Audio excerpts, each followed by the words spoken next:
한 러시아 여성이 한국 재래시장에서 목격한 장면에 비명을 지를 뻔했습니다. 이건 러시아에서 절대 불가능해. 정작 한국인들은 아무렇지도 않다는 듯 일상을 보내고 있었습니다. 그녀가 떨리는 손으로 찍은 영상은 업로드 72시간 만에 2,300만 뷰를 돌파하며 전 세계를 발칵 뒤집어 놓았습니다. 믿을 수가 없어. 이게 진짜야? 해외 댓글창이 완전히 폭발했습니다. 러시아 여성을 경악시킨 한국 시장의 충격적인 진실, 지금부터 공개합니다. 안녕하세요. 저는 러시아 상트페테르부르크에 사는 예카테리나 볼코바라고 합니다. 평범한 주부예요. 제가 오늘 이 글을 쓰게 된 건 정말 믿기 어려운 일들이 한국에서 벌어졌기 때문입니다. 아직도 그때를 생각하면 가슴이 두근거려요. 사실 한국이라는 나라는 저에게 그리 가까운 곳이 아니었어요. 그저 제 딸 다샤가 서울에서 한국어를 공부하고 있어서 가끔 영상통화로만 그 나라의 모습을 보는 정도였죠. 딸아이가 한국 생활에 잘 적응하고 있는 것 같아 안심하고 있었는데 그날 새벽에 걸려온 전화 한 통이 제 인생을 완전히 바꿔놓을 줄은 꿈에도 몰랐습니다. 상트페테르부르크의 쌀쌀한 10월 밤이었어요. 내바강에서 불어오는 차가운 바람이 창문을 거세게 두드렸고 밖에서는 술 취한 누군가의 고함 소리가 희미하게 들려왔죠. 저는 남편의 코골이 소리를 들으며 깊은 잠에 빠져 있었습니다. 삐리리리리. 새벽 4시 17분. 침대 옆 전화기가 미친 듯이 울리기 시작했어요. 처음엔 꿈인 줄 알았습니다. 하지만 전화벨은 멈추지 않았고 옆에서 자던 남편도 짜증스럽게 몸을 뒤척였죠. 도대체 누가? 저는 부스스한 눈을 비비며 전화기로 손을 뻗었어요. 화면에 뜬 이름을 보는 순간 온몸에 소름이 돋았습니다. 다샤. 한국에 있는 딸이 이 시간에 전화를. 시차를 계산해보니 한국은 오전 10시쯤일 텐데. 순간 불길한 예감이 척추를 타고 올라왔어요. 러시아에서 새벽 전화는 언제나 나쁜 소식을 의미했으니까요. 떨리는 손으로 수화기를 들었습니다. 다샤야? 엄마. 전화기 너머로 들려온 딸의 목소리는 평소와 완전히 달랐어요. 숨소리가 거칠었고 말끝이 떨렸습니다. 마치 울음을 참고 있는 것 같았죠. 엄마, 저 너무 아파요. 배가 찢어질 것 같아요. 열도 40도가 넘고 혼자 있기가 너무 무서워요. 그 순간 제 심장이 멈춘 것 같았습니다. 뭐라고? 40도라고? 침대에서 벌떡 일어나면서 남편도 깨웠어요. 제 얼굴을 본 남편의 표정도 순식간에 굳어졌죠. 응급실은 갔어? 의사는 뭐래? 어제 갔는데 약만 주고 집에 가래요. 근데 약을 먹어도 나아지지 않고. 엄마, 제발 와주세요. 너무 무서워요. 딸의 목소리가 점점 작아졌습니다. 평소 씩씩하고 독립적이던 딸이 이렇게 애원하는 건 처음이었어요. 얼마나 아프면. 알았어. 엄마가 갈게. 지금 당장 갈게. 하지만 말처럼 쉽지 않았죠. 러시아에서 한국까지는 직항으로도 9시간이 넘게 걸리고 우리 러시아 국민은 한국 입국 시 비자가 필요했어요. 여보, 노트북 좀 켜줘요. 빨리. 남편이 노트북을 가져오는 동안 저는 딸을 계속 달랬어요. 다샤야, 친구는 없어. 룸메이트는? 다들 수업 가고 없어요. 기숙사 혼자예요. 제발. 저는 속으로 기도하며 항공편을 검색했습니다. 하지만 화면에 뜬 결과는 절망적이었어요. 다음 항공편 3일 후. 이런 젠장. 저도 모르게 욕이 튀어나왔어요. 러시아어로 쏟아낸 욕설에 남편도 놀랐죠. 여보, 3일이야. 3일 후에야 비행기가 있대. 그것도 비자를 오늘 당장 받는다고 쳐도. 전화기 너머로 딸의 신음소리가 들렸어요. 엄마. 아파. 조금만 참아. 엄마가 최대한 빨리 갈게. 병원 다시 가자. 큰 병원으로. 하지만 딸은 움직일 힘도 없다고 했어요. 그 순간 정말 미칠 것 같았습니다. 1만 킬로미터 떨어진 곳에서 홀로 아파하는 딸을 생각하니 영사관 문 여는 시간까지 4시간. 저는 잠도 포기하고 필요한 서류를 준비하기 시작했어요. 여권, 사진, 초청장, 재정증명서. 긴급 비자라고 해도 24시간은 걸린다던데. 남편의 말에 절망감이 더 커졌어요. 새벽 5시, 6시, 7시. 시계는 미친 듯이 느리게 갔습니다. 10분마다 딸에게 메시지를 보냈지만 답은 점점 늦어졌어요. 드디어 8시가 되자마자 영사관으로 달려갔습니다. 이미 줄이 길게 늘어서 있었죠. 러시아의 관료주의는 세계 최악이에요. 2시간을 기다린 끝에 제 차례가 왔습니다. 긴급 의료 비자 신청입니다. 딸이 위독해요.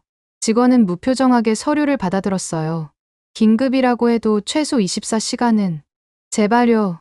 딸이 40도 열에 시달리고 있어요. 규정은 규정입니다. 그 차가운 목소리에 눈물이 났어요. 하지만 울고 있을 시간이 없었죠. 집으로 돌아와서 다시 딸에게 전화했습니다. 신호음이 길게 이어졌어요. 제발, 제발. 여보세요? 다행히 딸이 받았지만 목소리는 더 약해져 있었어요. 엄마, 토했어요. 계속 토하고 있어요. 구급차 불러. 지금 당장. 한국은 구급차가 달라요. 증상이 심각하지 않으면. 딸의 말에 더욱 답답했습니다. 러시아 같으면 돈만 주면 바로 오는데. 그때 갑자기 전화가 끊겼어요. 다시야? 다시야. 다시 걸었지만 받지 않았습니다. 5분, 10분, 30분. 미칠 것 같았어요. 혹시 의식을 잃은 건 아닐까? 혼자 쓰러져 있는 건 아닐까? 1시간 후에야 딸에게서 메시지가 왔어요. 엄마, 괜찮아요. 화장실에 있었어요. 안도의 한숨이 나왔지만 동시에 더 큰 걱정이 밀려왔습니다. 그날 밤, 저는 한숨도 못 잤어요. 내바강을 바라보며 딸을 생각했죠.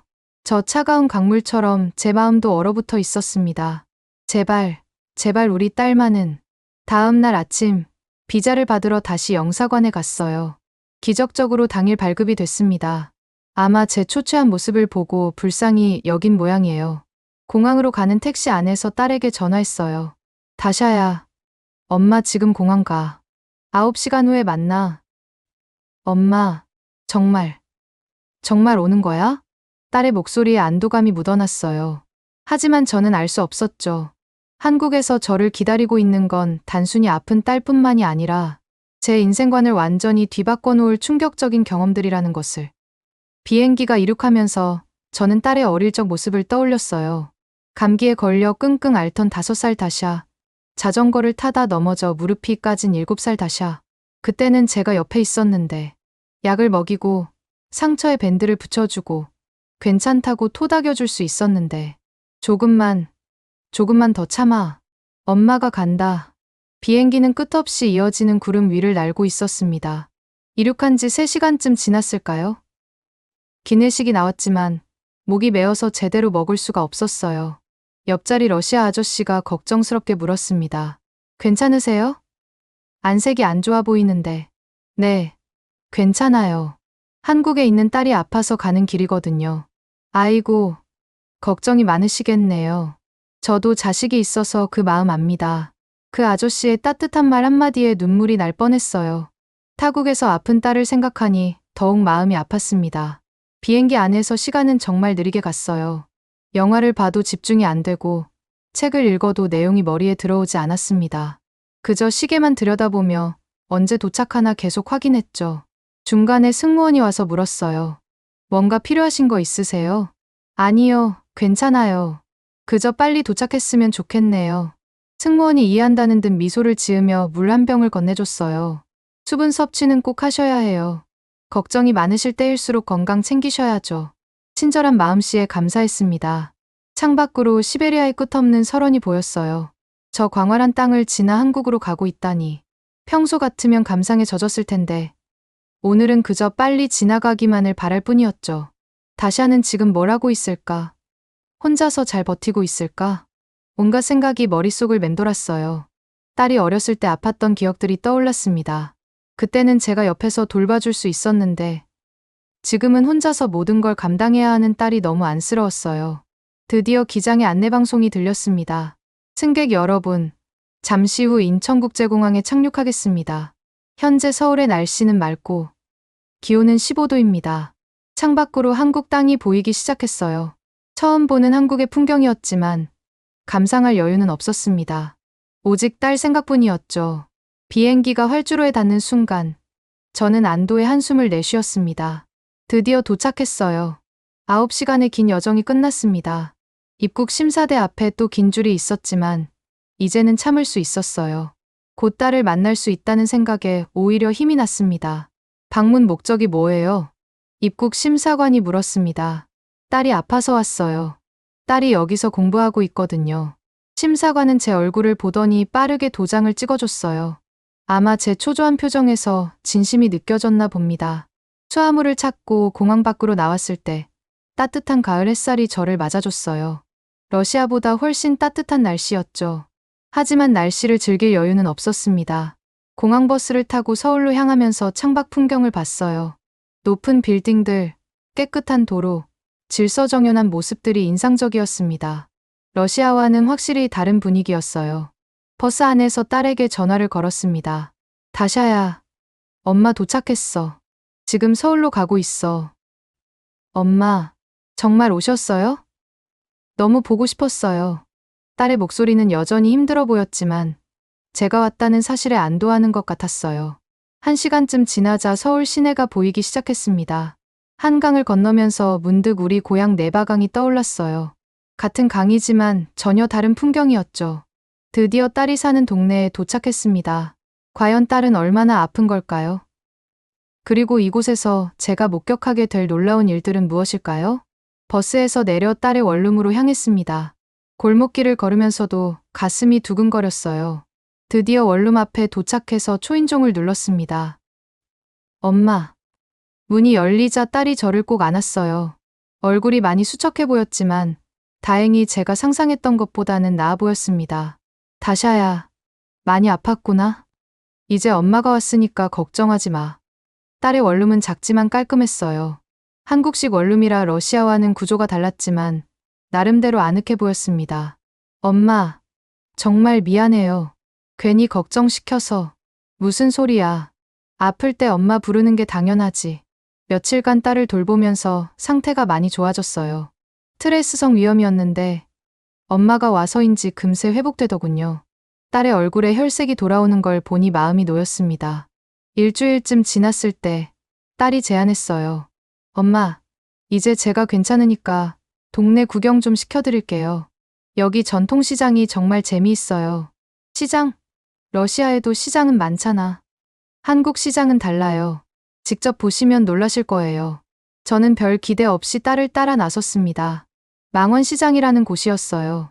시장 입구에 들어서자 활기찬 분위기가 느껴졌습니다. 상인들의 목소리, 손님들의 웃음소리가 뒤섞여 있었죠. 그런데 시장 안으로 들어가면서 저는 점점 이상한 기분이 들기 시작했어요. 뭔가 러시아 시장과는 전혀 다른 게 있었거든요. 그러다 한 과일 가게 앞에서 저는 완전히 얼어붙고 말았습니다. 제 눈을 의심할 수밖에 없었어요. 이게 뭐야? 길바닥에, 그것도 아무런 보호 장치 없이 고급 과일들이 산더미처럼 쌓여 있었습니다. 샤인머스켓이라는 비싼 포도가 상자째 놓여 있고 한국 돈으로 5만 원이 넘는 멜론들이 그냥 바구니에 담겨 있었어요. 러시아였다면 절대 불가능한 일이었습니다. 모스크바나 상트페테르부르크의 시장에서는 모든 물건이 철저히 보호됩니다. 특히 비싼 물건일수록 더욱 그렇죠. 유리 진열장 안에 넣고 자물쇠를 채우는 게 기본이에요. 엄마, 왜 그래요? 딸이 제 팔을 잡았지만 저는 한동안 말을 잇지 못했어요. 이렇게 비싼 걸 길에 그냥 놔둬도 돼? 여기선 다 이래요. 아무도 안 가져가요. 말도 안 돼. 러시아였으면 5분도 안 돼서 다 사라질 거야. 더 충격적인 건 따로 있었습니다. 한 야채 가게 앞을 지나가는데 거기엔 현금이 든 바구니가 그냥 놓여 있었어요. 거스름 돈은 여기서 가져가세요라는 팻말과 함께요. 제 다리가 후들거렸습니다. 정말로 이런 일이 가능한 거였을까요? 다샤야, 저 돈, 진짜 돈이야? 네, 진짜예요. 손님들이 알아서 계산하고 거스름 돈 가져가는 거예요. 저는 믿을 수가 없어서 한참을 서서 지켜봤어요. 정말로 사람들이 물건을 고르고 돈을 넣고 거스름 돈을 가져가더군요. 아무도 감시하지 않는데도 말이에요. 생선 코너로 가니 더 놀라운 광경이 펼쳐졌습니다. 싱싱한 생선들이 얼음 위에 진열되어 있었는데 가격표를 보고 깜짝 놀랐어요. 러시아보다 훨씬 좋은 품질의 생선이 더 싼 가격에 팔리고 있었거든요. 저 연어 좀 봐. 노르웨이산인데 러시아보다 신선해 보여. 한국은 수산물이 정말 좋아요. 새벽에 잡은 걸 바로 가져온대요. 한 생선 가게 앞에는 거대한 킹크랩이 수조 안에서 움직이고 있었어요. 러시아에서도 킹크랩은 최고급 식재료인데 여기서는 일반 시장에서 팔고 있다니요. 계속 걸으면서 저는 점점 더 큰 충격에 빠졌습니다. 떡집에서는 방금 만든 떡을 시식하라고 내놓고 있었고 반찬 가게에서는 김치를 맛보라고 권했어요. 모든 게 너무나 자연스럽고 당연한 것처럼 보였습니다. 손님, 맛 좀 보고 가세요. 한과일 가게 아주머니가 저희에게 사과 조각을 건넸어요. 딸이 통역해주자 아주머니는 더 반가워하셨습니다. 러시아에서 오셨어요? 어머, 멀리서 오셨네. 이것도 드셔보세요. 포도며 배며 이것저것 맛보라고 주시는데 정말 당황스러웠어요. 러시아에서는 먼저 돈을 내야 맛볼 수 있거든요. 이렇게 다 맛보고 안 사면 어떡해요? 제가 걱정스럽게 물었더니 아주머니는 웃으며 손을 흔드셨어요. 괜찮아요. 맛있으면 사가고 아니면 안 사면 되죠. 억지로 팔 순 없잖아요. 이런 믿음이 어떻게 가능한 걸까요? 러시아에서는 상상도 할 수 없는 일이었습니다. 시장 한쪽에는 먹거리 코너가 있었어요. 떡볶이, 순대, 튀김 같은 한국 음식을 파는 곳이었죠. 그런데 여기서도 충격적인 장면을 봤습니다. 한 할머니가 떡볶이를 만들고 계셨는데 옆에 현금통이 그냥 열려 있었어요. 손님들이 와서 돈을 내고 알아서 거스름 돈을 가져가더군요. 할머니는 떡볶이 만드는데 집중하고 계셨고요. 저 할머니는 돈 걱정 안 하시나 봐. 여기선 다 저래요. 서로 믿으니까요. 딸의 말이 마치 다른 세상 이야기처럼 들렸어요. 시장을 한 바퀴 도는 동안 저는 계속 충격의 연속이었습니다. 고기 가게에서는 최고급 한우가 진열되어 있었고 과일 가게에는 수입 과일들이 가득했어요. 그 모든 게 별다른 보안 장치 없이 진열되어 있었죠. 러시아였으면 이미 다 없어졌을 거야. 저는 계속 중얼거렸어요. 정말 이해할 수 없는 광경이었거든요. 마지막으로 들른 곳은 작은 카페였습니다. 그런데 여기서 또 놀라운 걸 발견했어요. 카페 입구에 양심 우산이라는 바구니가 있었는데 비 올 때 쓰고 나중에 돌려주는 시스템이었대요. 우산을 그냥 빌려준다고? 네. 나중에 돌려주면 돼요. 대부분 돌려준대요. 저는 정말 할 말을 잃었습니다. 이게 같은 지구상에 존재하는 나라가 맞나 싶었어요. 집으로 돌아오는 길, 저는 계속 오늘 본 것들을 되짚어봤습니다. 어떻게 이런 사회가 가능한 걸까요? 그리고 왜 러시아에서는 이런 게 불가능할까요? 그날 밤, 저는 잠을 이룰 수가 없었습니다. 망원시장에서 본 것들이 계속 머릿속을 맴돌았거든요. 과연 이게 현실인지 아니면 제가 꿈을 꾸고 있는 건지 헷갈릴 정도였습니다. 다음 날 아침, 저는 여전히 어제의 충격에서 벗어나지 못하고 있었어요. 딸이 학교에 간 사이, 저는 아파트 단지를 산책하기로 했습니다. 한국의 일상을 좀 더 자세히 관찰해보고 싶었거든요. 아파트 단지 안에는 작은 공원이 있었고, 벤치에는 사람들이 앉아 쉬고 있었어요. 그런데 놀랍게도 벤치 옆에 놓인 가방이나 유모차를 아무도 지키지 않더군요. 러시아라면 절대 있을 수 없는 일이었죠. 공원을 걷다가 같은 단지에 사는 러시아 여성을 만났습니다. 금발의 파란 눈을 가진, 한눈에 봐도 러시아인인 게 확실한 여성이었어요. 안녕하세요? 러시아 분이신가요? 제가 러시아어로 인사하자 그녀의 얼굴이 밝아졌어요. 어머, 반가워요. 저는 마리나예요. 남편이 삼성에서 일해서 3년째 여기 살고 있어요. 우리는 자연스럽게 대화를 나누게 되었고, 근처 카페로 자리를 옮겼습니다. 같은 러시아인을 만나니 정말 반가웠어요. 어제 망원시장에 갔었어요. 정말 충격적이더군요. 제가 어제의 경험을 이야기하자 마리나의 표정이 묘하게 변했어요. 마치 못마땅하다는 듯한 표정이었죠. 아, 그 시장 말이군요. 저도 처음엔 놀랐어요. 하지만 지금은 그냥 한심하다고 생각해요. 한심하다고요? 마리나는 차가운 목소리로 말을 이었습니다. 생각해보세요. 21세기의 길거리에 물건을 늘어놓고 파는 게 정상인가요? 이건 후진국 스타일이에요. 러시아나 유럽에서는 모든 게 체계적으로 관리되잖아요. 저는 조금 당황했습니다. 제가 느낀 것과는 정반대의 시각이었거든요. 하지만 서로 믿고 거래하는 게 나쁜 건 아니잖아요. 믿는다고요? 그건 그냥 원시적인 거예요. 제대로 된 시스템이 없으니까 그렇게 하는 거죠. 우리 러시아는 모든 게 중앙에서 통제되고 관리돼요. 그게 진짜 선진국이죠. 마리나는 점점 열을 올리며 한국을 비판하기 시작했습니다. 위생도 엉망이에요. 음식을 그냥 길에서 만들고 맨손으로 만지고 러시아였으면 당장 폐쇄됐을 거예요. 여기는 그런 개념이 없어요. 그래도 사람들이 다 건강해 보이던데요. 제가 조심스럽게 반박하자 마리나는 코웃음을 쳤어요. 겉으로만 그래 보이는 거예요. 사실 문제가 많을 거예요.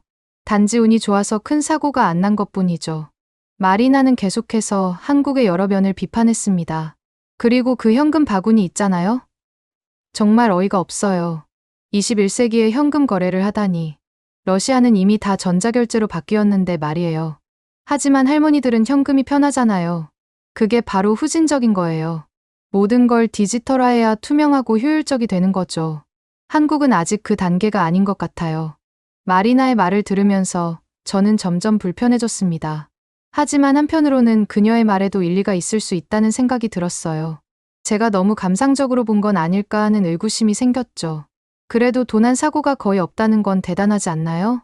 그건 그냥 운이 좋은 거예요. 아니면 CCTV가 많아서겠죠. 진짜 신뢰라고 생각하세요?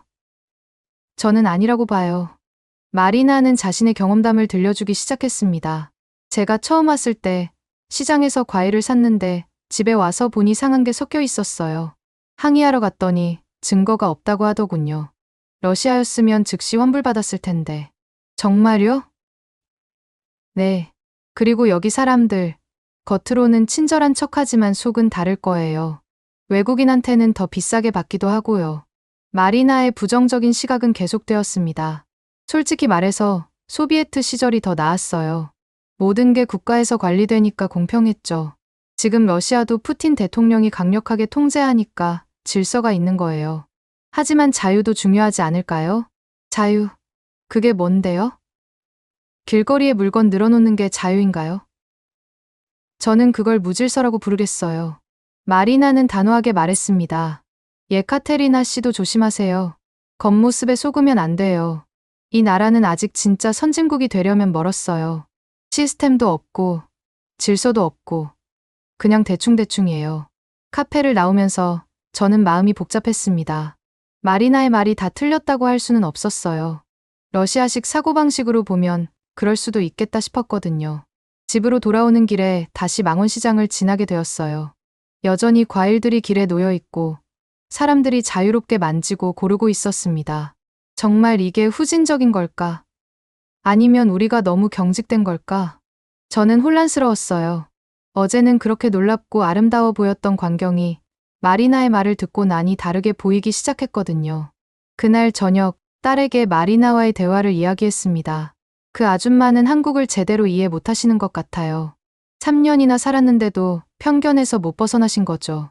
그래도 일리가 있는 말도 있었어. 엄마, 내일 새벽에 시장에 같이 가볼래요? 그럼 진실을 알 수 있을 거예요. 딸의 제안이 흥미로웠습니다. 과연 새벽 시장에서는 무엇을 발견하게 될까요? 마리나의 말이 맞을까요? 아니면 제 첫 느낌이 맞을까요? 다음 날 새벽 5시, 아직 어둠이 채 가시지 않은 시간에 딸과 함께 집을 나섰습니다. 찬 공기가 폐 속으로 들어오니 정신이 번쩍 들더군요. 러시아의 추위에 비하면 아무것도 아니었지만 새벽 공기는 어디나 차갑죠. 엄마, 이 시간에 가면 시장 상인들이 준비하는 모습을 볼 수 있어요. 딸의 말대로 시장에 도착하니 벌써 불이 켜져 있었어요. 상인들이 하나둘 가게를 열고 있었죠. 저는 조용히 그들의 모습을 관찰하기 시작했습니다. 가장 먼저 눈에 띈 건 청소하는 모습이었어요. 한과일 가게 아저씨는 가게 앞뿐만 아니라 주변 통로까지 깨끗이 쓸고 계셨습니다. 물을 뿌려 먼지를 가라앉히고 걸레로 진열대를 닦았어요. 새벽부터 수고가 많으시네요. 딸이 통역하며 인사를 하자 아저씨는 환하게 웃으셨어요. 이 정도는 기본이죠. 손님들께 깨끗한 물건을 드려야 하니까요. 그 아저씨는 과일을 하나하나 확인하며 진열하기 시작했습니다. 놀랍게도 조금이라도 상한 부분이 있으면 따로 빼놓더군요. 이런 건 버리시나요? 아니요. 이건 따로 모아서 주스 가게에 싸게 넘겨요. 버리면 아깝잖아요.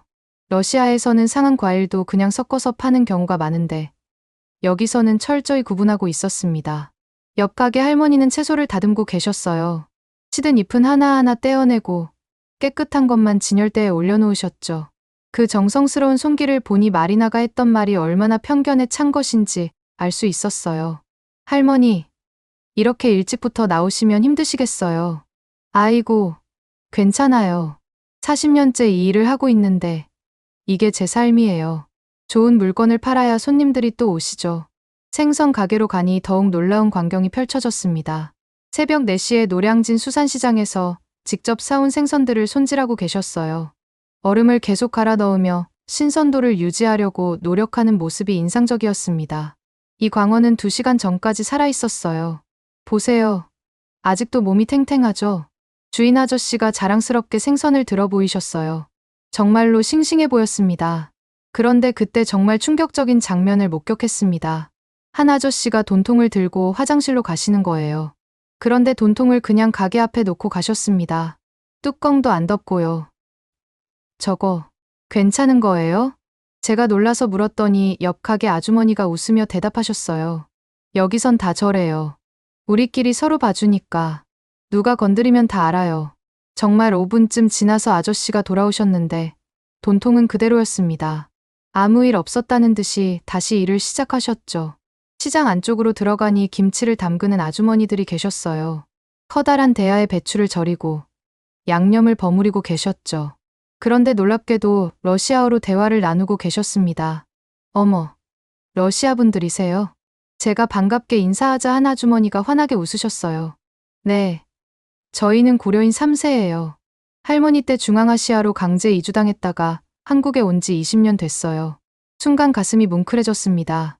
스탈린 시절 강제 이주당한 고려인들의 후손이었던 거예요. 러시아어 잊지 않으셨네요. 잊을 수가 없죠.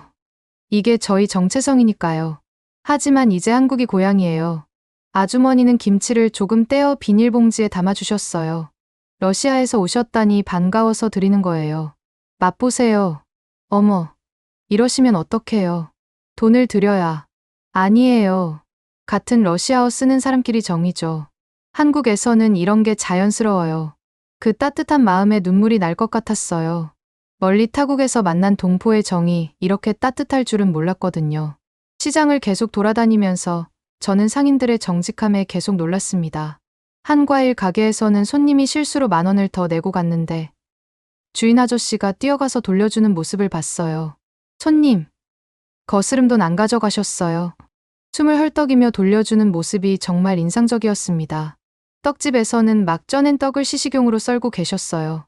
날씨가 추운데 따뜻한 떡 드시고 가세요. 아무 조건 없이 나눠주시는 모습이 정말 아름다웠습니다.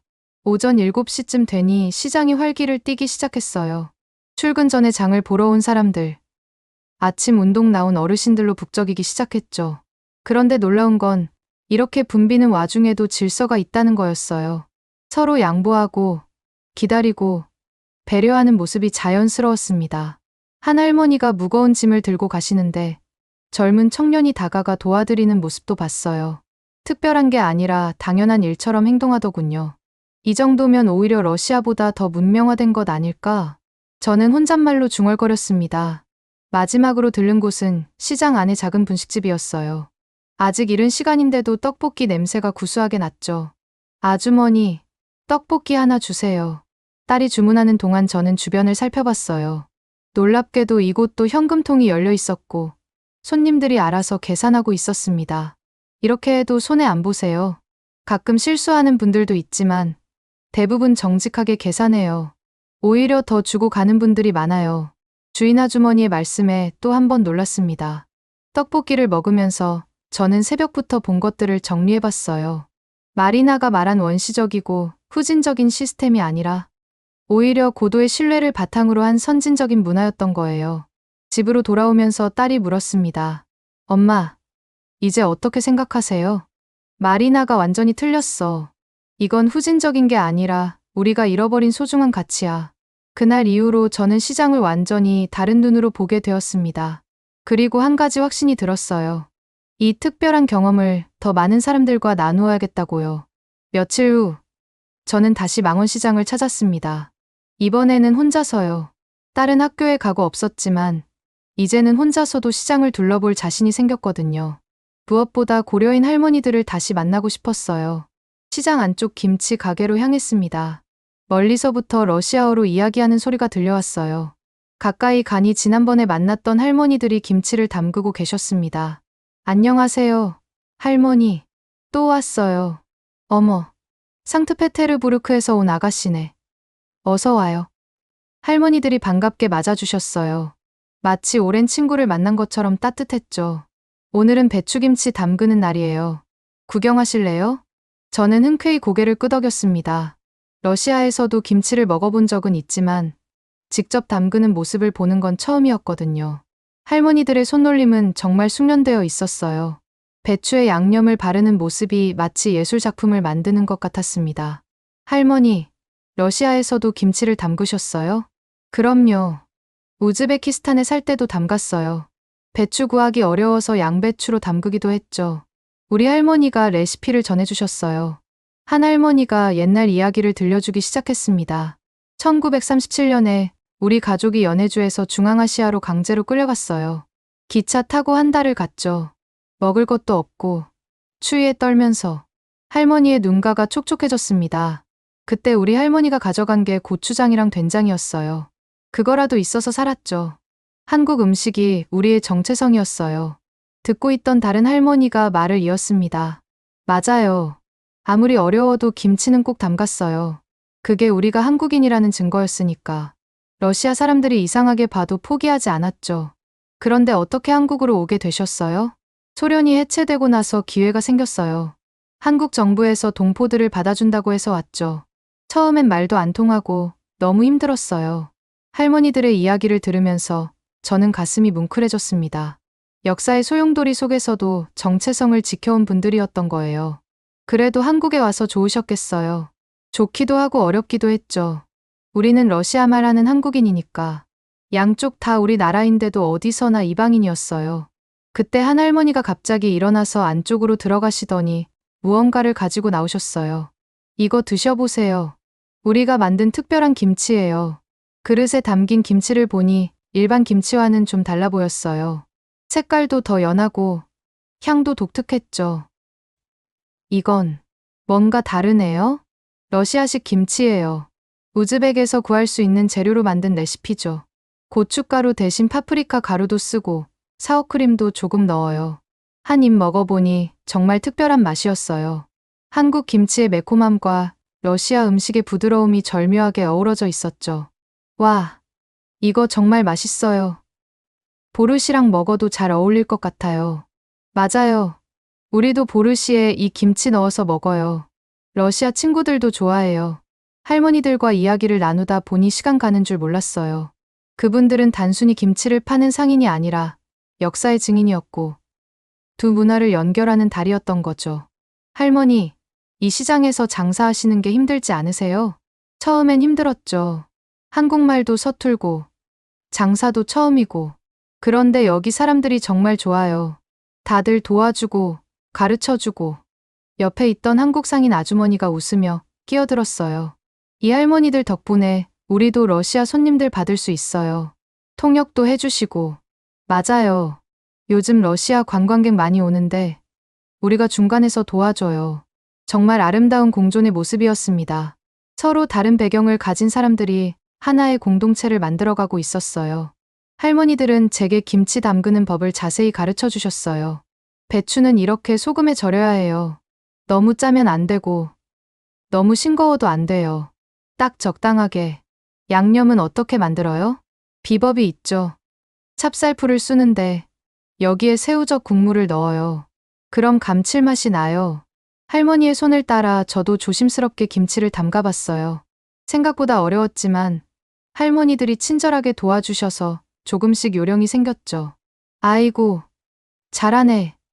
금방 배우겠어요. 칭찬을 들으니 기분이 좋았어요. 마치 어린아이가 된 것 같았죠. 그때 한 젊은 러시아 여성이 가게로 들어왔어요. 한국말로 더듬더듬 주문을 하려고 애쓰는 모습이 안쓰러워 보였죠. 제가 도와드릴까요? 제가 러시아어로 말하자 그녀의 얼굴이 환해졌어요. 어머, 러시아 분이세요? 정말 다행이에요. 김치를 사고 싶은데 종류가 너무 많아서 저는 할머니들과 그녀 사이에서 통역을 해드렸어요. 어떤 김치를 원하는지, 얼마나 매운 걸 먹을 수 있는지 물어보고 전달했죠. 이분은 러시아식 김치를 드셔보고 싶대요. 할머니들이 기뻐하시며 여러 종류를 시식하게 해주셨어요.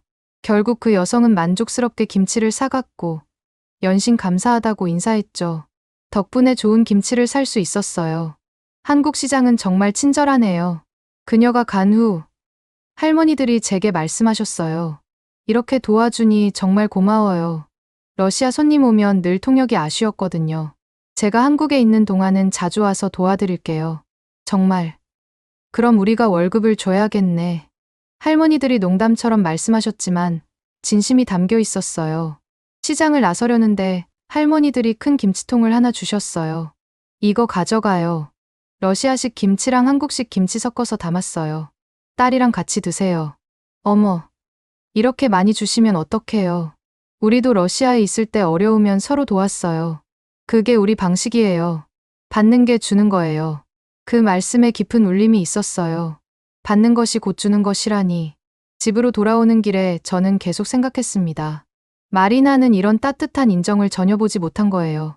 겉모습만 보고 판단했던 거죠.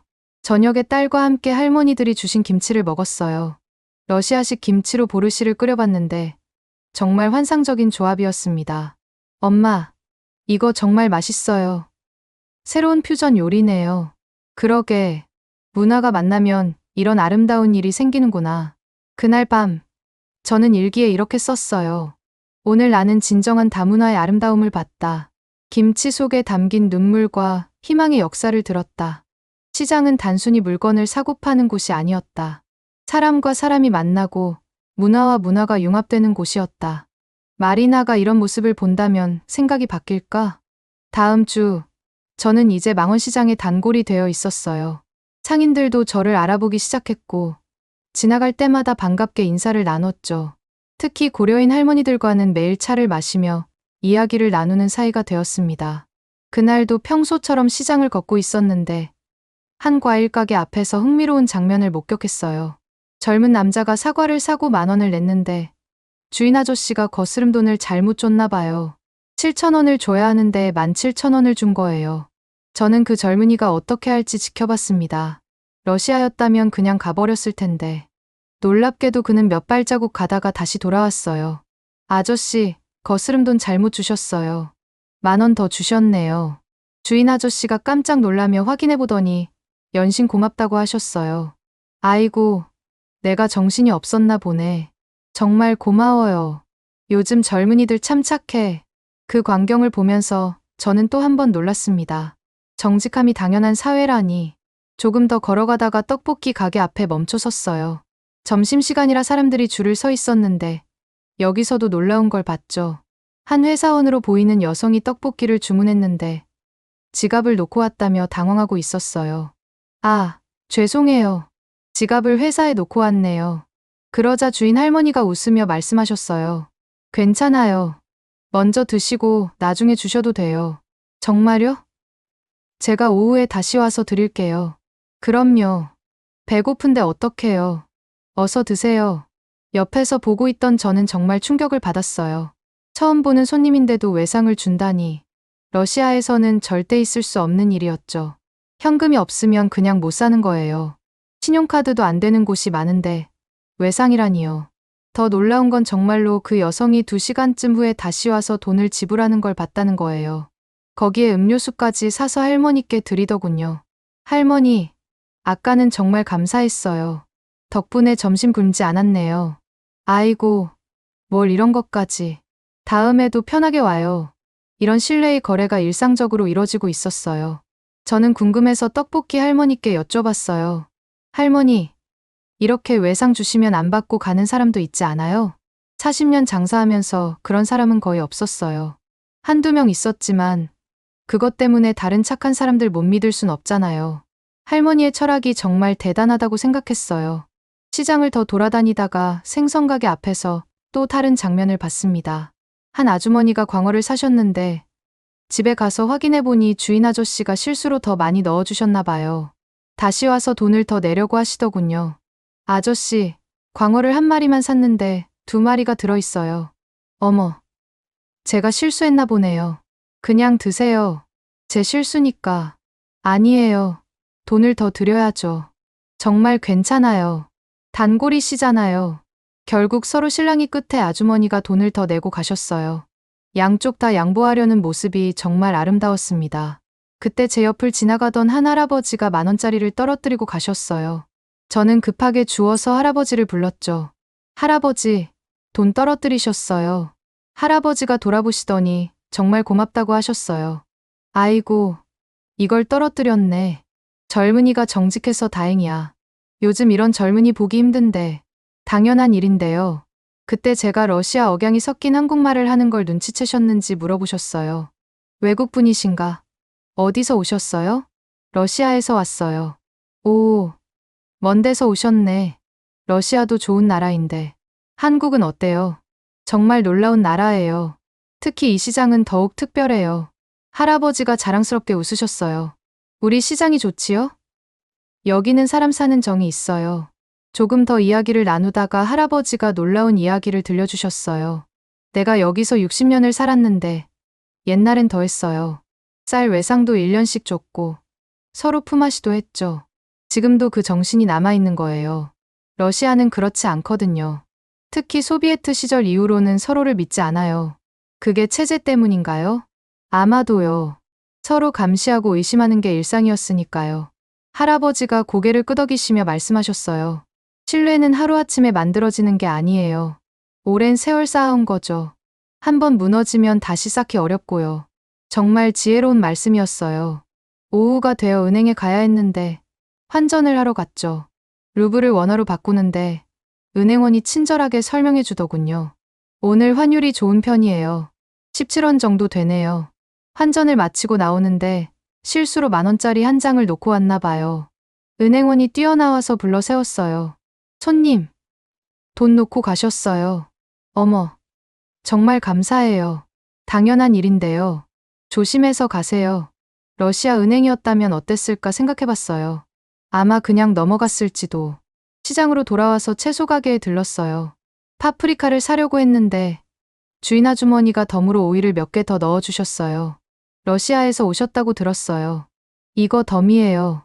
어머, 어떻게 아셨어요? 여기선 소문이 빨라요. 러시아 손님이 자주 오신다고 하더라고요. 정말 시장 전체가 하나의 공동체 같았어요. 서로의 소식을 알고, 챙기고, 도와주는. 집으로 가는 길에 작은 슈퍼에 들렀는데 여기서 최고의 장면을 목격했어요. 한 초등학생이 과자를 사러 왔는데 100원이 모자랐나 봐요. 아줌마, 100원이 모자라요. 아이가 풀 죽은 목소리로 말했어요. 그래? 다음에 올 때 주면 되지. 가져가. 정말요? 꼭 갚을게요. 그럼, 아줌마가 믿어. 아이가 환하게 웃으며 뛰어나가는 모습을 보니 마음이 따뜻해졌어요. 그날 저녁, 저는 딸에게 하루 동안 본 것들을 이야기했어요. 다샤야, 오늘 정말 놀라운 것들을 많이 봤어. 한국 사람들의 정직함은 정말 대단해. 그게 한국의 특별한 점이에요. 신뢰가 사회의 기본이 되는 거죠. 러시아도 이랬으면 좋겠다. 그날 밤, 저는 결심했어요. 이 특별한 경험을 영상으로 만들어서 러시아 사람들에게 보여줘야겠다고. 과연 어떤 반응이 나올까요? 그날 밤, 저는 잠을 이룰 수가 없었어요. 한국 시장에서 본 신뢰의 모습들이 계속 머릿속을 맴돌았거든요. 그러다가 문득 어린 시절의 기억이 떠올랐습니다. 소비에트 시절의 러시아 말이에요. 침대에서 일어나 창가에 앉았어요. 서울의 불빛들이 반짝이는 걸 보면서 상트페테르부르크의 회색빛 거리가 떠올랐죠. 제가 어렸을 때 1980년대 소비에트 시절이었어요. 그때는 모든 게 부족했죠. 빵을 사려면 새벽부터 줄을 서야 했고 고기는 명절에나 구경할 수 있었어요. 하지만 그보다 더 부족했던 건 신뢰였습니다.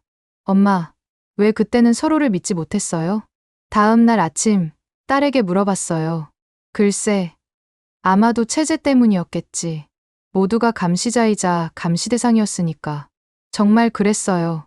이웃이 밀고자일 수도 있었고 친구가 고발자일 수도 있었죠. 말 한마디 잘못하면 시베리아로 끌려갈 수 있었으니까요. 할머니가 늘 말씀하셨어. 벽에도 귀가 있다고. 그래서 우리는 늘 조심했어요. 진심을 드러내지 않고 속마음을 숨기고 겉으로만 웃었죠. 그게 생존 방식이었어요. 상점에서도 마찬가지였어요.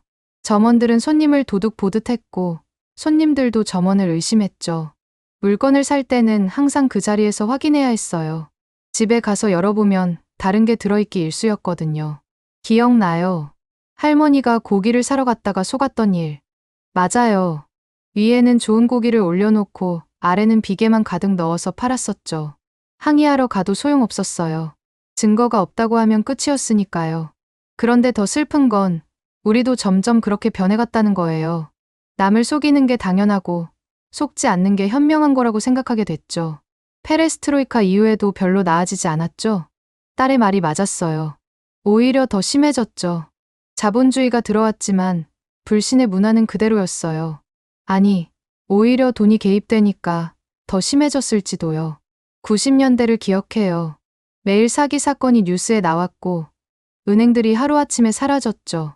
사람들은 더욱 서로를 믿지 않게 됐어요. 그때 우리 이웃 이반 아저씨도. 맞아. 전 재산을 은행에 맡겼다가 다 잃었지. 그 후로 이반 아저씨는 완전히 다른 사람이 되었어요. 아무도 믿지 않고 늘 의심하고 결국 혼자 쓸쓸하게 돌아가셨죠. 제가 20대였을 때 모스크바의 한 시장에서 일했어요. 그때 본 것들이 지금도 잊히지 않아요. 상인들은 저울을 속이고 손님들은 가짜 돈을 내고 서로가 서로를 속이려고 혈안이었죠. 한 번은 정직하게 장사하려고 했는데 다른 상인들이 비웃었어요. 너만 손해본다고. 결국 저도 그들처럼 될 수밖에 없었죠. 살아남으려면요. 하지만 가끔 할머니 세대분들은 다른 이야기를 하셨어요. 혁명 전에는 우리도 서로 믿고 살았단다. 외상도 주고 이웃끼리 돕고 살았지. 정말일까요? 한때는 러시아에도 신뢰의 문화가 있었을까요? 엄마, 그럼 한국은 어떻게 이런 신뢰를 유지할 수 있었을까요? 딸의 질문에 저도 곰곰이 생각해봤어요. 아마도 공동체 의식이 강해서가 아닐까. 우리는 개인주의를 강요받았지만 여기는 여전히 우리라는 개념이 살아있는 것 같아. 그러고 보니 시장 상인들이 자주 하는 말이 있었어요. 우리 시장, 우리 손님, 우리 동네. 러시아에서는 내 것과 네 것을 확실히 구분했는데 여기는 우리 것이라는 개념이 있더군요. 밖에 나가서 동네를 걷다가 작은 공원에 들렀어요. 벤치에 앉아 있는데 옆에 러시아 관광객 가족이 앉았어요. 부모와 10살쯤 되어 보이는 아들이었죠. 아이가 벤치에 놓인 누군가의 가방을 보고 물었어요. 아빠, 저거 누구 거예요? 가져가면 안 돼요? 아빠가 당황하며 말했죠. 안 돼. 남의 물건이야. 한국에서는 그러면 큰일 나. 러시아에서는 놓고 가면 없어지잖아요. 여기는 달라. 한국 사람들은 남의 물건을 안 가져가. 아이는 이해할 수 없다는 표정이었어요. 저도 처음엔 그랬으니까요. 그 가족과 잠시 이야기를 나눴어요. 그들도 한국의 신뢰 문화에 놀라고 있었죠. 처음엔 정말 이해가 안 됐어요. 지갑을 카페에 놓고 화장실을 가는 사람을 봤거든요. 맞아요. 저도 그랬어요. 러시아였으면 1분도 안 돼서 없어졌을 텐데. 우리는 씁쓸하게 웃었어요. 우리나라의 현실이 부끄러웠죠. 집으로 돌아오면서 계속 생각했어요. 70년간의 불신의 문화. 그것이 우리에게 남긴 상처는 얼마나 깊을까? 그리고 그것을 치유하는 데는 얼마나 걸릴까? 그날 밤, 저는 일기에 썼어요. 오늘 나는 잃어버린 것이 무엇인지 깨달았다. 그것은 단순히 신뢰가 아니라 인간다움이었다. 서로를 믿고, 돕고, 나누는 것. 그것이 인간을 인간답게 만드는 것이었다. 한국은 그것을 지켜냈고, 우리는 잃어버렸다. 하지만 희망은 있다. 한국이 보여주듯이 신뢰는 가능하다. 언젠가 러시아도. 일주일 후, 저는 드디어 결심을 굳혔어요. 한국 시장에서 경험한 놀라운 일들을 영상으로 만들어 러시아 사람들에게 보여주기로 한 거죠. 딸이 촬영을 도와주기로 했어요. 엄마, 어떤 장면을 찍고 싶어요? 사람들이 가장 믿기 어려워할 장면들이지. 현금 바구니, 길거리 고급 과일, 외상거래. 우리는 이른 아침 시장으로 나갔어요. 상인들께 양해를 구하고 촬영을 시작했죠. 다들 흔쾌히 허락해 주셨어요. 첫 번째로 찍은 건 과일 가게였어요. 샤인머스켓이 상자째 길에 놓여있는 모습을 클로즈업으로 담았죠. 여러분, 보고 계신가요? 이 포도 한 송이가 3만 원, 러시아 돈으로 5천 루블이 넘어요. 그런데 이렇게 길에 그냥 놓여 있습니다. 다음은 현금 바구니였어요. 떡집 앞에 놓인 거스름돈 통을 찍으면서 설명했죠. 믿기 어려우시겠지만 이건 진짜 돈이에요. 손님들이 알아서 계산하고 거스름 돈을 가져가는 시스템입니다. 마침 한 손님이 와서 떡을 고르고 돈을 넣고 거스름 돈을 가져가는 모습을 그대로 담았어요. 보셨죠? 아무도 지켜보지 않는데도 정직하게 계산합니다. 생선 가게에서는 주인 아저씨가 화장실 가시면서 가게를 비우는 장면을 찍었어요. 지금 주인이 자리를 비웠어요. 러시아였다면 어떻게 됐을까요? 5분 후 아저씨가 돌아왔을 때 모든 게 그대로인 모습도 보여줬죠. 가장 인상적인 장면은 고려인 할머니들과의 인터뷰였어요. 할머니들이 러시아어로 직접 이야기해 주셨거든요. 우리는 스탈린 시대에 강제 이주 당했어요. 모든 걸 잃었죠. 하지만 한국에 와서 새로운 희망을 찾았어요. 여기 사람들은 우리를 믿어줬어요. 할머니의 눈물겨운 이야기에 저도 울컥했어요. 신뢰라는 게 얼마나 소중한지 잃어봐야 알아요. 러시아도 언젠가는 촬영을 마치고 집에서 편집을 시작했어요. 딸이 기술적인 부분을 도와줬죠. 엄마, 제목을 뭐로 할까요? 한국 시장에서 무릎 꿇은 러시아 여자는 어때? 좀 자극적인데요? 사람들이 봐야 하니까 영상에 러시아어 자막을 넣고 배경음악도 추가했어요. 15분짜리 영상이 완성됐죠. 마지막에 저는 카메라를 보며 이렇게 말했어요. 러시아 여러분, 저는 45년을 살면서 오늘처럼 충격받은 적이 없었습니다. 한국은 우리가 잃어버린 것을 간직하고 있었어요. 바로 신뢰입니다. 이게 진정한 선진국 아닐까요? 건물이나 돈이 아니라 사람과 사람 사이의 믿음. 우리도 할 수 있습니다. 아니, 해야 합니다. VK에 영상을 올리고 잠자리에 들었어요. 과연 어떤 반응이 나올까 궁금하면서도 걱정됐죠. 다음 날 아침, 전화벨 소리에 잠에서 깼어요. 딸이었어요. 엄마, 대박이에요. 영상 조회수 봤어요? 황급히 폰을 확인했더니 하룻밤 사이에 조회수가 50만을 넘어가 있었어요. 댓글도 수천 개가 달려 있었고요. 이게 진짜야? 믿을 수 없어. 와, 한국 가고 싶다. 우리는 왜 이렇게 못 살까? 푸틴이 이 영상 봤으면 댓글들을 읽으면서 놀랐어요. 대부분이 충격과 부러움을 표현하고 있었거든요. 특히 인상적인 댓글이 있었어요. 나는 80살 할머니입니다. 어릴 때 우리 마을도 이랬어요. 서로 믿고, 돕고, 언제부터 이렇게 됐을까요? 영상 보면서 울었습니다. 또 다른 댓글, 모스크바에서 가게 하는 사람입니다. 이 영상 보고 결심했어요. 나부터 바뀌어야겠다고. 내일부터 손님들을 믿어보려고요. 점심때쯤 되니 조회수가 200만을 넘어섰어요. 러시아 인터넷에서 화제가 되고 있었죠. 그런데 예상치 못한 일이 일어났어요. 유명 블로거가 제 영상을 공유하면서 이렇게 썼더군요. 이것이 진짜 자본주의다. 우리는 야만적 자본주의를 하고 있었던 거다. 그 글이 또 다시 퍼지면서 논쟁이 시작됐어요. 신뢰 경제가 가능하다니. 한국은 어떻게 이걸 만들었을까? 교육의 차이 아닐까? 아니야. 문화의 차이지. 저녁에는 러시아 온라인 신문사에서 연락이 왔어요. 인터뷰 요청드립니다. 영상이 큰 반향을 일으키고 있어요. 전화 인터뷰를 했는데 기자가 물었어요. 한국의 신뢰 문화가 러시아에도 가능할까요? 네. 가능하다고 믿어요. 한국도 전쟁 후에는 어려웠대요. 하지만 사람들이 서로를 믿기 시작하면서 바뀐 거죠. 우리도 할 수 있어요. 인터뷰가 나간 후 반응은 더 뜨거워졌어요. 일주일 만에 조회수는 2천만을 넘어섰고 댓글은 10만 개가 넘었어요. 가장 놀라운 건 실제 변화가 시작됐다는 거예요. 상트페테르부르크 한 카페에서 신뢰 실험 시작. 모스크바 시장 상인들, 한국식 판매 도입. 뉴스에 이런 기사들이 나오기 시작했어요. 한 카페 주인은 이렇게 말했대요. 처음엔 걱정했지만 놀랍게도 사람들이 정직했어요. 오히려 팁을 더 많이 주고 가더군요. 제 영상 하나가 이런 변화를 만들 거라고는 상상도 못했어요. 그런데 가장 큰 변화는 따로 있었습니다. 바로 마리나였어요. 영상이 화제가 된 지 2주쯤 지났을 때였어요. 평소처럼 아파트 단지를 산책하고 있었는데 멀리서 마리나가 걸어오는 게 보였어요. 순간 어떻게 해야 할지 망설였죠. 그녀가 제 영상을 봤을까? 봤다면 어떤 기분일까? 하지만 피할 수는 없었어요. 마리나가 먼저 저를 발견하고 다가왔거든요. 표정이 평소와는 달랐어요. 차갑고 거만했던 모습이 아니라 뭔가 초췌해 보였죠. 예카테리나 씨. 마리나의 목소리가 떨리고 있었어요. 안녕하세요, 마리나 씨. 잠시 어색한 침묵이 흘렀어요. 마리나가 먼저 입을 열었습니다. 그 영상 봤어요. VK에 올리신 거요. 역시 봤구나. 저는 조심스럽게 대답했어요. 네. 제 경험을 공유하고 싶었어요. 마리나의 눈가가 붉어지더니 갑자기 눈물이 흘러내렸어요. 미안해요. 정말 미안해요. 저는 당황했어요. 그렇게 당당하던 마리나가 울다니. 마리나 씨, 왜 그러세요? 여기 벤치에 앉아요. 우리는 근처 벤치에 앉았어요.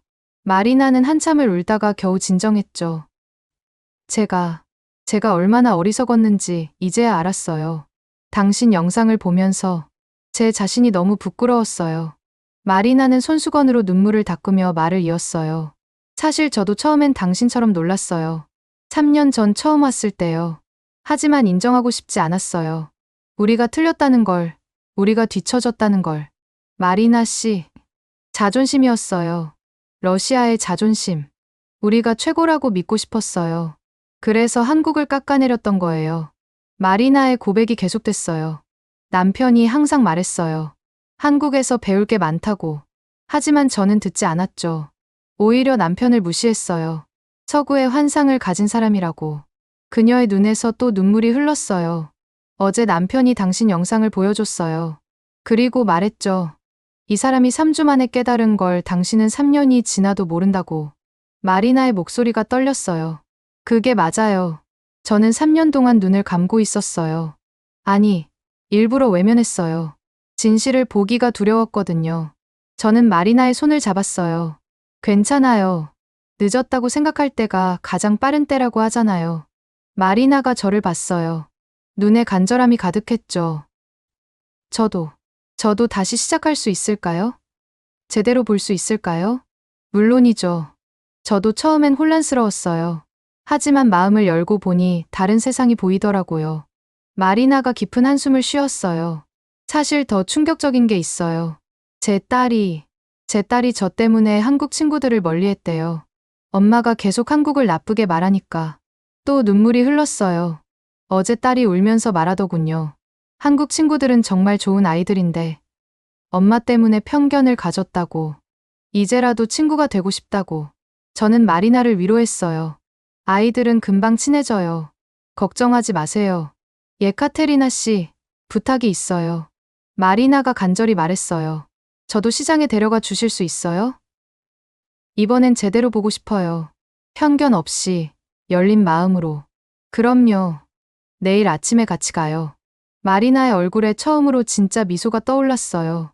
그리고 고려인 할머니들도 만나고 싶어요. 영상에서 봤는데 우리가 그분들께 얼마나 큰 상처를 줬는지. 마리나는 말을 잇지 못했어요. 할머니들은 따뜻한 분들이에요. 분명 반겨주실 거예요. 다음 날 아침, 마리나와 함께 망원시장으로 갔어요. 마리나는 마치 처음 온 사람처럼 모든 걸 새롭게 봤어요. 정말 놀라워요. 어떻게 이게 가능하죠? 과일 가게 앞에서 마리나가 감탄했어요. 3년 동안 여기를 지나다녔는데 한 번도 제대로 본 적이 없었어요. 현금 바구니를 보고는 한참을 말없이 서 있었어요. 제가 얼마나 어리석었는지. 이런 아름다운 신뢰를 후진적이라고 했다니. 고려인 할머니들을 만났을 때 마리나는 무릎을 꿇었어요. 할머니, 죄송해요. 러시아인으로서 우리가 한 일이. 할머니들이 놀라서 마리나를 일으켜 세웠어요. 아이고, 이게 무슨 일이야. 일어나요. 과거는 과거고 우리는 지금을 살아야죠. 한 할머니가 마리나의 눈물을 닦아주며 말했어요. 우리도 용서하는 법을 배웠어요. 그게 한국에서 배운 거예요. 마리나는 한참을 울었어요. 70년 전의 상처, 그리고 자신의 편견. 모든 게 뒤섞인 눈물이었죠. 할머니, 저도 배우고 싶어요. 어떻게 하면 이렇게 될 수 있는지. 쉬워요. 그냥 믿으면 돼요. 먼저 주면 돌아와요. 그날 마리나는 완전히 다른 사람이 되었어요. 시장을 돌면서 상인들과 대화하고, 시식도 하고, 웃기도 했죠. 집으로 돌아가는 길에 마리나가 말했어요. 70년이에요. 네, 소비에트가 우리에게서 빼앗아간 게 70년이에요. 70년 동안 우리는 서로를 의심하고 살았어요. 이제라도 바꿔야 해요. 마리나의 눈에 결의가 가득했어요. 저도 영상을 만들 거예요. 제 잘못을 인정하고 진실을 말하는 영상을요. 3년 동안 한국에 살면서도 아무것도 보지 못한 어리석은 러시아 여자의 고백을. 마리나 씨. 그리고 상트페테르부르크에 돌아가면 작은 가게를 열 거예요. 한국식으로 서로 믿는 가게를. 안 될 수도 있지만 시도는 해봐야죠. 그날 이후 마리나는 정말 열심히 한국을 배웠어요.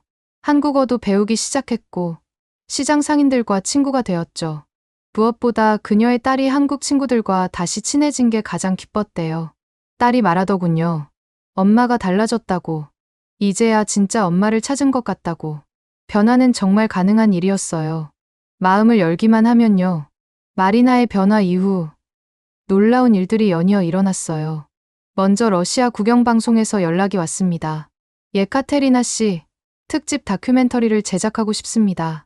한국의 신뢰 경제라는 주제로요. 저는 조심스럽게 물었어요. 정말로 진실을 보여줄 건가요? 미화하거나 왜곡하지 않고? 네. 있는 그대로 보여드리겠습니다. 러시아도 이제는 배워야 할 때라고 생각합니다. 촬영팀이 한국에 도착했을 때 저와 마리나가 안내를 맡았어요. 이틀간 망원시장을 비롯해 서울 곳곳을 촬영했죠. 가장 인상적인 건 촬영 감독의 반응이었어요. 30년간 방송 일을 했지만 이런 건 처음이에요. 카메라를 어디에 두고 가도 그대로 있다니. 정말 그랬어요. 값비싼 촬영 장비를 잠시 두고 갔는데 아무도 건드리지 않았죠. 러시아였으면 5분도 안 돼서 사라졌을 거예요. 고려인 할머니들과의 인터뷰는 특히 감동적이었어요. 할머니들이 러시아어로 직접 이야기하시니까 더 와닿았나 봐요. 우리는 모든 걸 잃고 왔지만 여기서 더 큰 걸 얻었어요. 바로 신뢰예요. 서로 믿으니까 장사도 잘 되고 마음도 편해요. 촬영팀은 새벽 시장의 모습도 담았어요. 상인들이 정성스럽게 준비하는 모습, 서로 돕는 모습, 그리고 첫 손님을 맞는 모습까지. 이게 진짜 자본주의 아닐까요? 카메라맨이 중얼거렸어요. 돈만 쫓는 게 아니라 사람을 먼저 생각하는. 촬영 마지막 날 뜻밖의 손님이 찾아왔어요. 러시아 대사관의 경제 담당관이었죠. 비공식적으로 왔습니다. 개인적으로 너무 궁금해서요. 정말 영상에서 본 게 사실인가요? 우리는 그를 시장으로 안내했어요. 처음엔 믿지 못하던 그도 직접 보고는 인정할 수밖에 없었죠. 놀랍습니다. 이런 시스템이 실제로 작동한다니. 러시아도 연구해볼 가치가 있겠어요. 그는 떠나면서 말했어요. 작은 시범 사업부터 시작해볼 수 있을 것 같습니다. 상트페테르부르크의 한 구역에서라도. 2주 후 다큐멘터리가 러시아 전역에 방송됐어요. 시청률이 엄청났다고 들었죠. 방송 직후 러시아 인터넷은 난리가 났어요. 이게 가능하다니. 우리도 해보자. 신뢰 경제 만세. 더 놀라운 건 실제 변화가 시작됐다는 거예요. 모스크바의 한 시장에서 신뢰의 날을 만들었대요. 하루만이라도 한국식으로 해보자는 거였죠. 첫날은 걱정했어요. 도난이 많을 줄 알았거든요. 그런데 놀랍게도 평소보다 매출이 30% 늘었어요. 사람들이 더 많이 사갔어요. 시장 상인회장의 인터뷰였어요.